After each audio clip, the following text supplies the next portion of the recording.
Friends பாருங்கள், ரொம்ப கஷ்டமான தொழில் பாருங்கள். இவ்வளோ மிஷின் ஆன் பண்ணி ரோட்ரின் பாருங்கள்,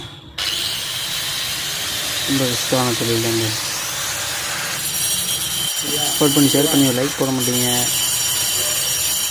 லைக் என்ன சப்ஸ்கிரைப் பண்ணிட்டு போயிருங்க, இல்லைன்னா வந்து தள்ளி விட்டு போயிருங்க ஃப்ரெண்ட்ஸ். ஆமாம், யாராருக்கா லைக் போடுவீங்க தெரியுங்க. பட்டா தெரியல பார்ப்போம். லாஸ்ட் வரையும் ஃபுல்லாக பாருங்கள்.